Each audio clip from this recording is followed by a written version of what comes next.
మిమ్మల్ని చంపేశాడు నాన్న. నాన్న ఏమైంది? నిద్రపోతున్నారా నాన్న? నాన్న నిద్రపోతున్నారండి. భయం వేస్తే అలా కళ్ళు తెరుచుకుని పడుకోవడం నాన్నకి అలవాటు. నేను మర్చిపోయాను. అమ్మా ఏంటండి ఈ తిప్పలు? అయ్యో దేవుడా.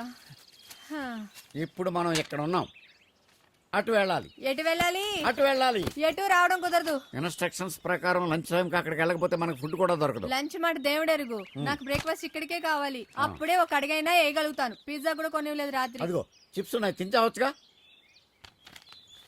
అయిపోయినాయా? ఇప్పుడు అయిపోయినాయి అంటే బ్రేక్ఫాస్ట్ పడితేనే గానీ నేను ఒక్క అడుగు కూడా ముందుకు వెళ్ళాను. మీరేం చేస్తారో చేసుకోండి.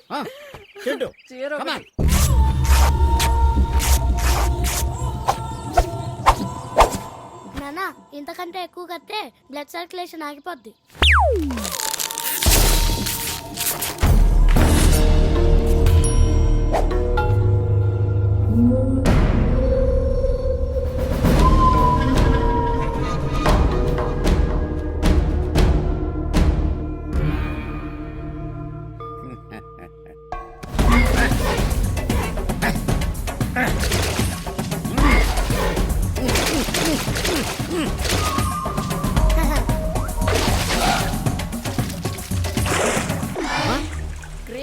రే 7 గంటలకల్లా ఇంటికి వచ్చేయండి, ఎంజాయ్ చేద్దాం.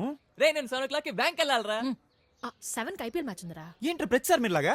పర్లేదు పని చూసుకోండి. నాన్న మొన్న నేను ఒక ఇంగ్లీష్ సినిమా చూసాను. దాంట్లో హీరో ఫ్లైట్ యాక్సిడెంట్ అయ్యి అడవిలో పడిపోతుంది. నాన్న కష్టాలు పడతాడు. ఎలారా దేవుడు అని బాధపడితే ఒక బంతి రూపంలో దేవుడు వచ్చి అతన్ని రక్షిస్తాడు. శభాష్ రా చింటూ. అయితే నువ్వు దేవుని